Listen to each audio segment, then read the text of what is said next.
Hey, intentional butt here. And these are my keys to success. Timothy Bradley and Brandon Rios in their upcoming fight on November 7th on HBO.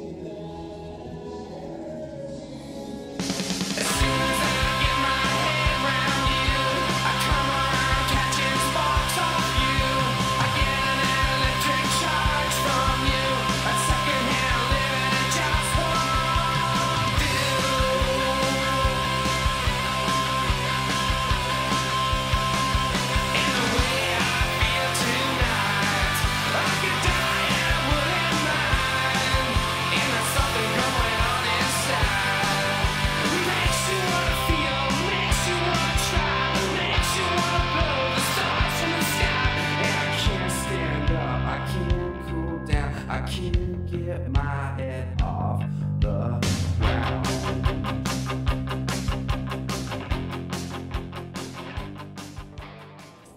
First, let's break down Brandon Bam Bam Rios' game. Starting with his trademark stance. Rios has a natural curvature to his neck and spine, and it heavily informs the way he fights. Constantly pitched towards his opponent, ready to rumble inside. His preferred method of attack is volleys of uppercuts that play right into his natural stance.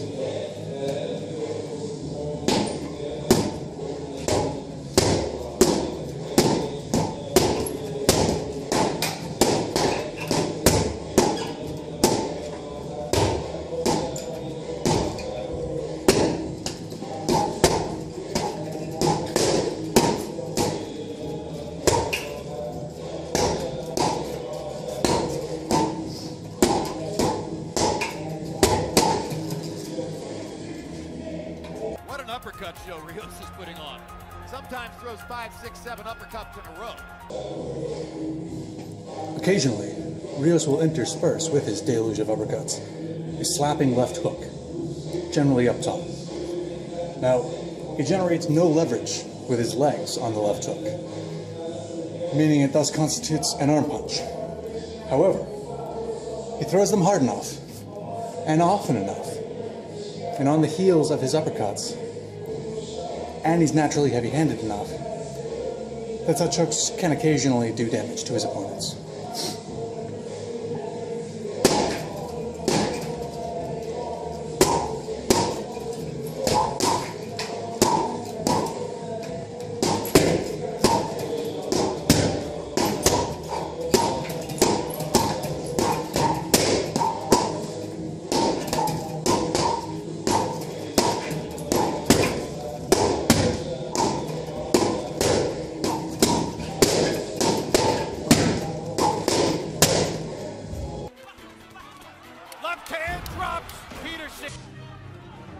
Rios steps in with a left hand to the chin of Alvarado. Oh, and another left hand! Rios also throws something I like to call runway punches. They start out straight, and then halfway to their target, they break upwards. He does this with the jab, and the occasional straight-ish right hand that he does sometimes throw. Usually when he has an opponent on the ropes. Now the jab, it's kind of a sheepdog jab. He uses it to herd somebody into the ropes, which is where he wants to do his bread and butter work. Those uppercuts and the slapping left hooks. Problem is Rios doesn't know how to throw a jab. My theory on the runway punches is that Rios doesn't throw straight punches in practice. He doesn't do drills on throwing a jab or a straight right cross. He knows that isn't his game. He doesn't care. He's not too worried about how to throw a straight punch at someone's chin. But every once in a while, in the midst of battle, he'll make a minor adjustment and he'll realize the necessity to use a jab to direct someone into the ropes. So he'll guess. He'll shoot a jab from his chest out to his opponents after working some uppercuts on the body and just kind of getting in that mindset, in the zone, of throwing in that general vicinity. He'll just throw a jab straight out. And then halfway, he'll stop. He'll pause, he'll take stock, say, hey, that's about 6 inches south. oh well. Let me just finish up there. It's not how it's done. It's horrible form. Atrocious. But he finds success with it because it's so unconventional. Nobody throws one-way punches because they're so wrong. It's so bad that people actually get caught with it. And the crazy part is, Rios, as we all know, is no speed demon. People know he's not the fastest guy in the game. So when they see a jab coming towards their chest, what's this? From him? They'll just back straight up. And the hands might even coast down a little bit.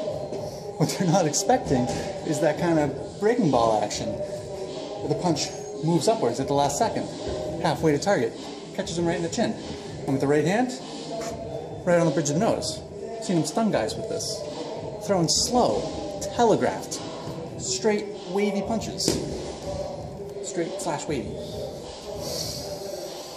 It's paradoxical, but he makes it work. Because Rios is nothing if not a machine. He comes at you, he lulls opponents into thinking they know what's coming at them. They're ready for a whole bunch of uppercuts on the body, maybe looking out for that wild slapping arm punch left hook up top. Breaking upward jab is not on their mind. Not something they're on the lookout for, and so they get caught.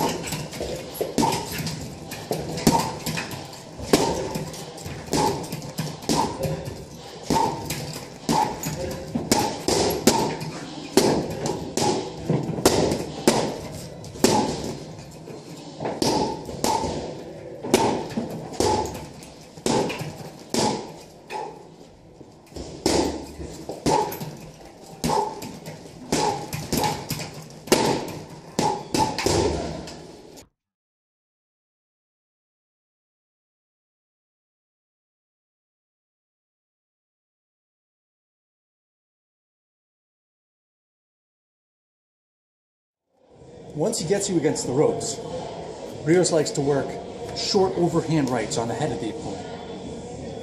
And he has a peculiar way of getting the head to open itself up.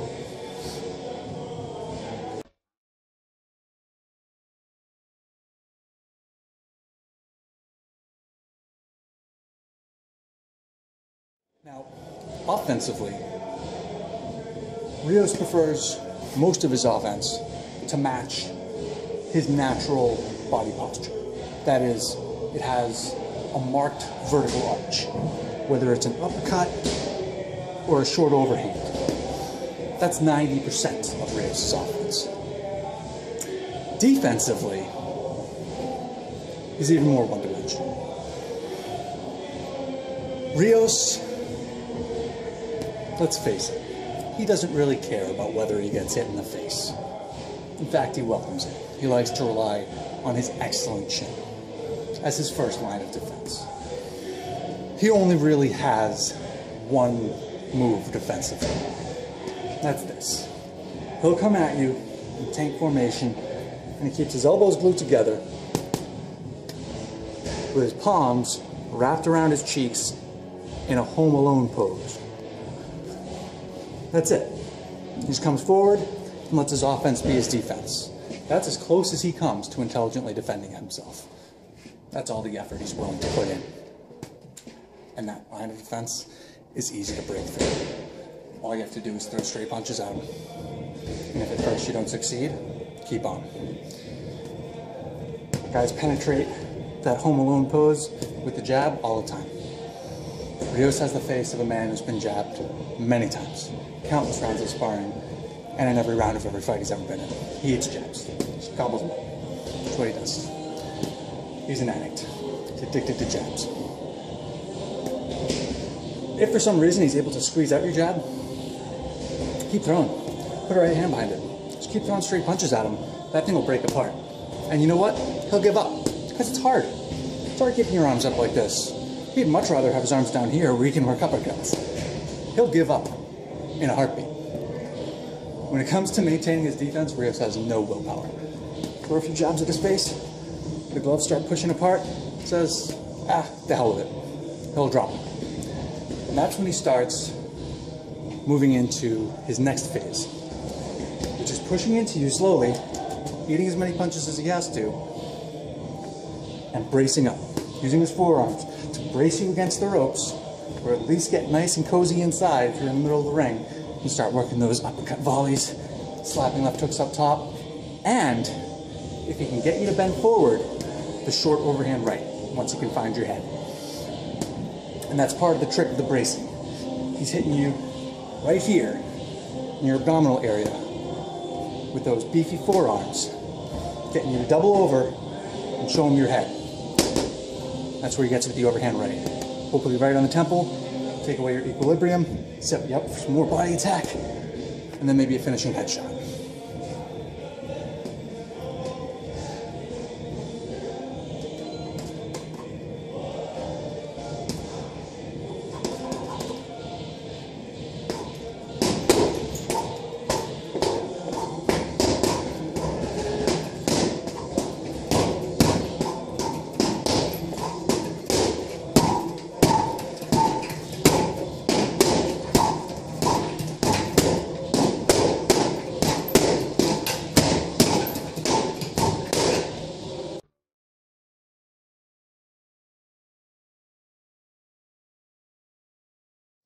Now, like I said, a little persistence and healthy amount of straight combinations to the face will get Rios to yield and do what you want him to do. And that's break apart his only existing mode of defense, other than face blocking. There's another way to get him, though. He'll eat those jabs to the face, any other punch you throw at his head, like collateral, hoping to just move inside, brace up, and start working you all downstairs. Clip that overhand right into your head if you dare to bend forward. But one thing he doesn't like, many boxers don't, is getting hit in the body. He does have an excellent chin, an insane chin, but he's more vulnerable to the body by quite some distance. We saw this in the Peterson fight, and to an even greater extent early on in the John Murray fight. Now, when I say he's more vulnerable, that doesn't mean he's vulnerable. We've seen him take body punches from some pretty big hitters, ranging from Mike Alvarado to Manny Pacquiao. We've seen him take hard shots on the body, and not so much as go to a knee. So when I say he's more vulnerable, it's all relative. That's compared to his insane chin. But it's food for thought. It's a way to affect him in a fight. And one guy that can work the body pretty well when he puts his mind to it is Timothy Bradley.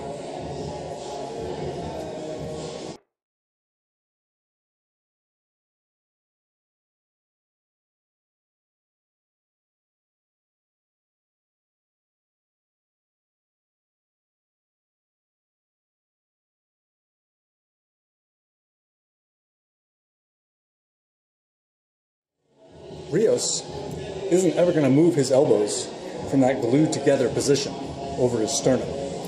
If they aren't there, they're down here, as he's ready to throw uppercuts, slapping arm punch left hooks, and short overhand rights when he sees the odd opening, someone's head right there in front of him bending forward.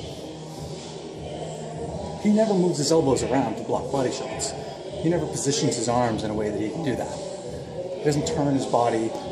He doesn't do any of the things that you would ordinarily do to defend against body shots. He just takes them the same way he takes punches to the face. But if he takes too many from the right fighter, maybe they take toll. Guys who had success early on with body shots against Rios, they never got a chance to explore the late dividends paid off from that body work, because he'd stopped them by then. A world-class fighter doing good body work on Rios. Who knows? Good start. Third round now by John Murray. Quick shots to the body.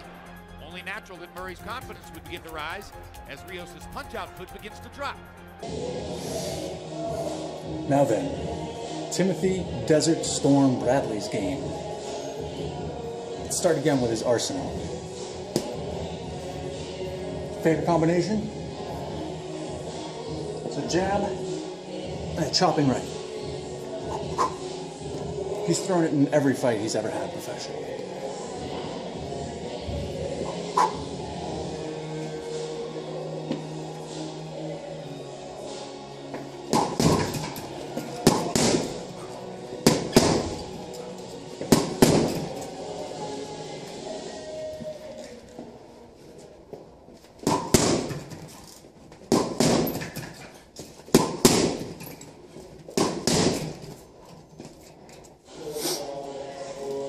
This combination lends itself to Bradley's stance, which is a lot more upright, a lot more conventional, a lot more traditionally correct than Rios's. Bradley adopts, for the most part, a normal boxer stance, fighting orthodox. But he tends to get a little wide when he gets excited. His arms spread out wide as he anticipates throwing big bombs, because Timothy Bradley thinks he's a puncher for some reason. And his feet especially get a little wide. His balance is some of the worst you'll see in someone with his level of talent. And this leads to problems.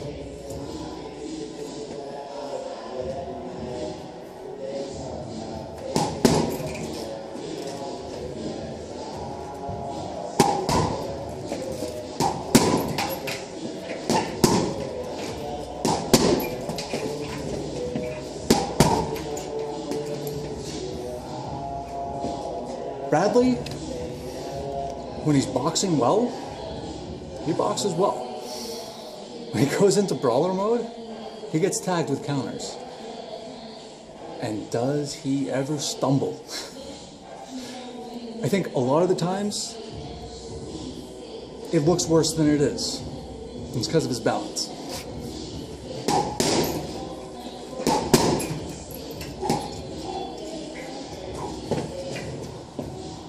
How many times have we seen that from Bradley? But how quickly does he recover?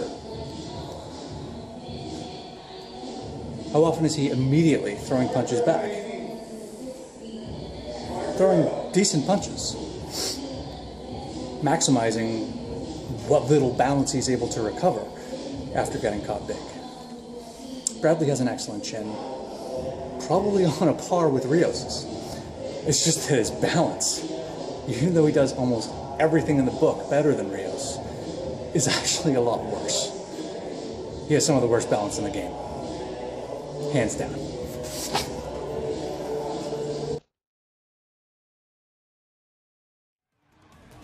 Good right hand by Bradley.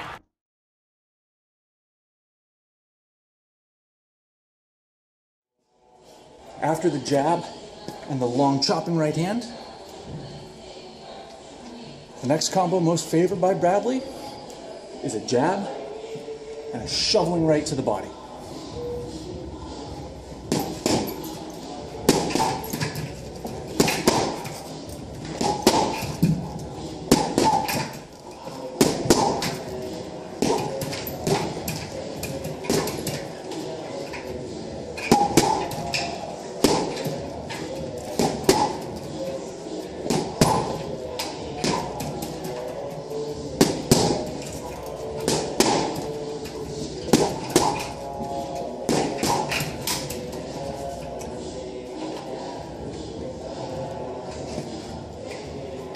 It's another one he likes to throw, primarily from the outside.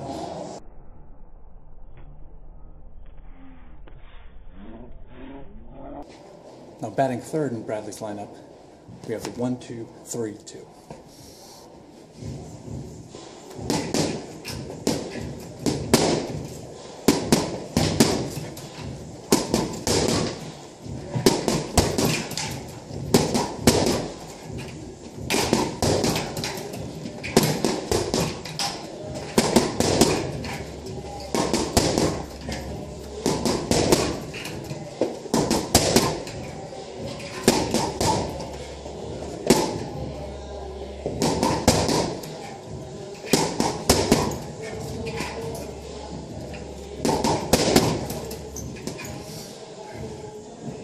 He'll throw this from any distance, and he'll throw it moving forward or backward. He's extremely comfortable with this combination. And when he's in a rhythm, boxing on the outside, it's very effective.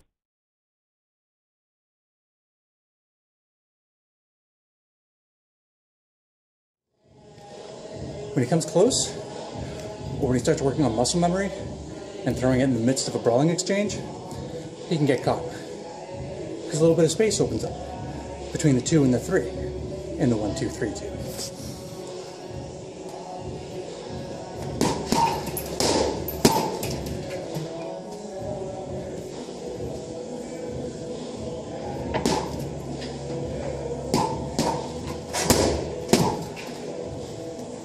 It's another instance where we see Bradley rocked onto his heels, doing a little dance.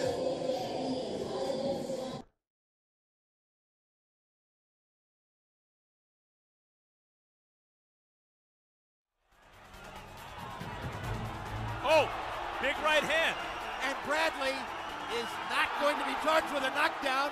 Pat Russell rules it a slip, not a knockdown. Now that we're delving into the dark side of Timothy Bradley's offense, at least from a pure sweet science perspective, probably from the perspective of most trainers he's ever had.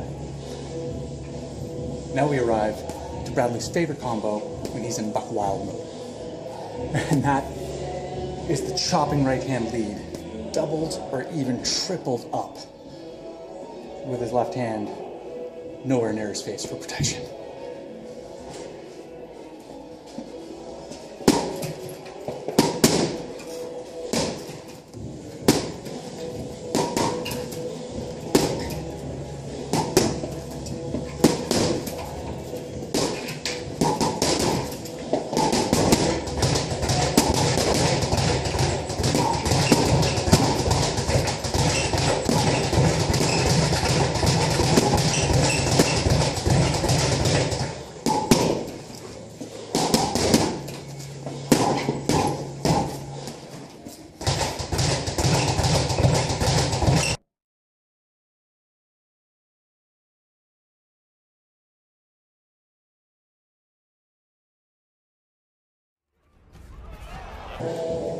Now, due to some of his wilder tendencies, Bradley, as we've all seen, can be caught off balance, out of position. He can be dizzied, jostled, put in seemingly dire straits. And his response to this is to flurry back on instinct. It's both a blessing and a curse. Because he's generally not very tidy when he does this, but at the same time, it surprises opponents who think maybe they've got him hurt, and then here he is throwing punches and bunches back at them. So that can buy him precious time. Or even catch an opponent unawares and stun them in return when they're not expecting anything to be coming back at that particular moment. Another right hand, and another right hand. Look at this. Look at this. What is Timothy Bradley made of? Still. Bradley was out on his feet doing that. Good. In the clinch, Bradley does some diligent body work. He'll let both hands go for the bulk of an entire round, if it's fought mostly on the inside, without tiring.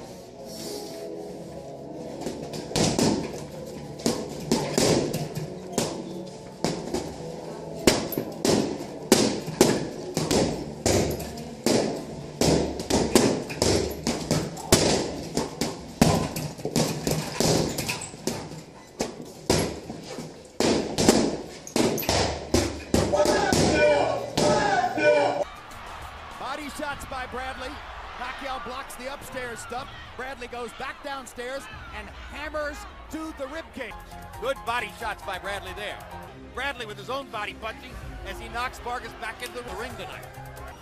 More body shots by Bradley. Hammering Krabutnikov around the waistband. What he also does on the inside, whether intentionally or not, is use his head. We've all seen it. Tim's a bit of a billy goat in there. That isn't a compliment.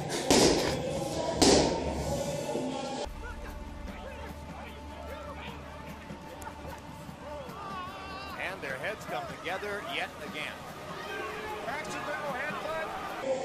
Head clashes have often been game-changing in Timothy Bradley fights, and they're generally his fault. It's just the way he falls into clinches.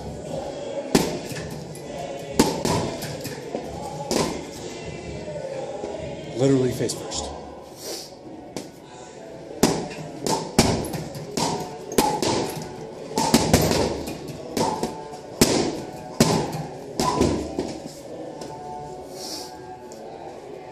Another left hook by Bradley. And now he attacks and takes Marquez into the corner. Now, Bradley's combinations, other than those we've gone over, are generally of a dusting variety. Not a lot of power behind them. This is because he throws them while on the move, up on his toes, because he generally doesn't have his balance set, and because despite his physique, he's just not that powerful a guy. However, these combos, while generally of a dusting variety, are usually punctuated by at least one, sometimes two, heavy blows that can't help but sting his opponent, given that he is as naturally and built like a solid rock as he is, and the fact that he tends to save a little emphasis for that last one or two, and actually sit down on it, and finally find his balance a bit belatedly at the end of a very long combination.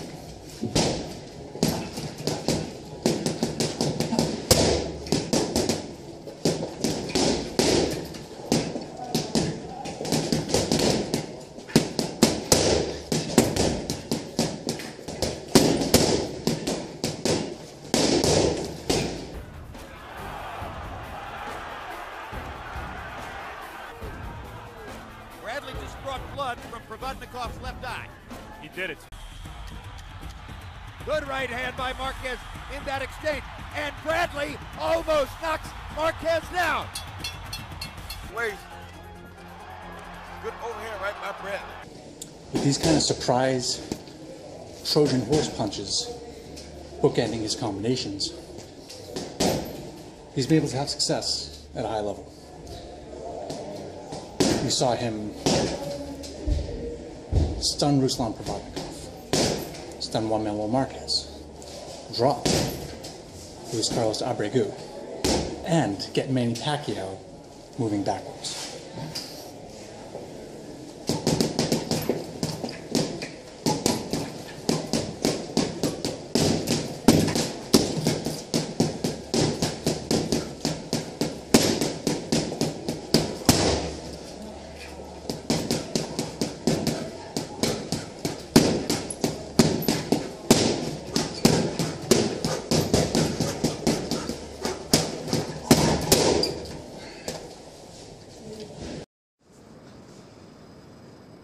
Now, putting it all together, what does each man need to do in order to be successful?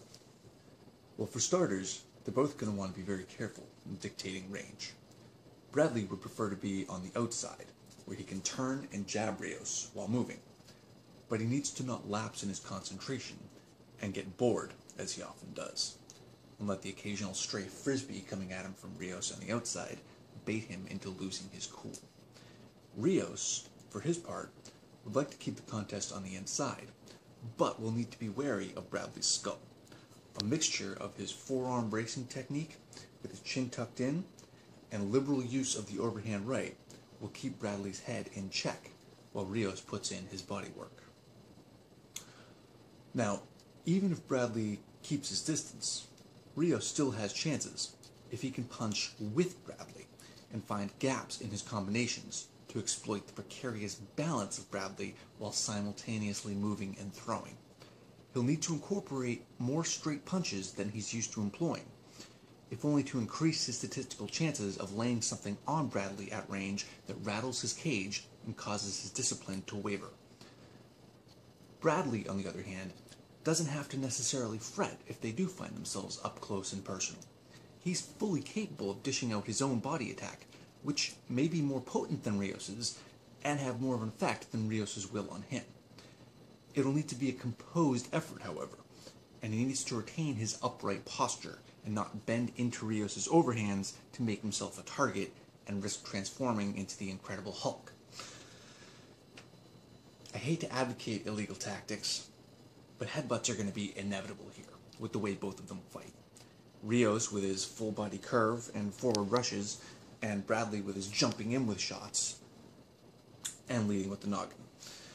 If he lets nature run its course, Bradley, who seems relatively impervious to most of the ill effects of the headbutts that permeate his fights, ought to see a payoff as Rios' face accumulates damage, and he may even be able to hurt Rios with the horn locking, augmenting his otherwise mostly harmless punches. Rios, if he wants to play dirty as well, could rip a page from the book of their mutual opponent Diego Chavez and go low on Bradley. It would be difficult to officiate fairly, given the way Rios leans in and works the body and skirts the belt line anyway. Otherwise, he will have to just rely on his relentlessness, which is what Provodnikov used to stagger and ultimately drop Bradley. Now, Provodnikov is more powerful than Rios, but they both have the same approach, which could play to Rios' benefit if he can force a brawl on Bradley, and bank on his chin seeing him through in a war of attrition. It will be interesting to see what Roberto Garcia and Teddy Atlas have cooked up. I doubt there will be much technical refinement in Bradley, with Atlas serving as more of a pep talk specialist in the corner. That is essentially the service Garcia provides for Rios as well. Garcia is an excellent coach when it comes to X's and O's, but he seems to have long since figured out that with Rios, he isn't reinventing the wheel, nor is there room to add much of anything fancy. Rios' brain was probably never built for clever strategy, and has been softened by years of hard combat.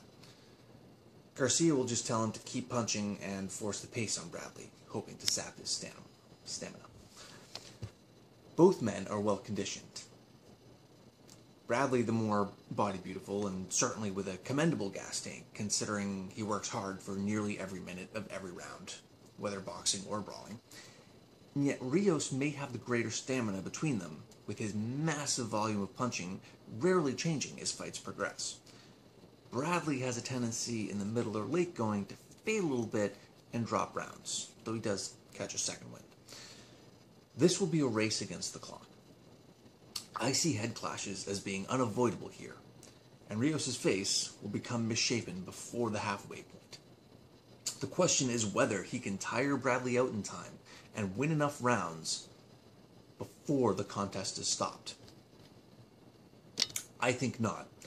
I envision a halt to proceedings around the 8th or 9th, with an enormous amount of facial damage sustained by Rios, and with Bradley having banked just enough to skate with a technical decision.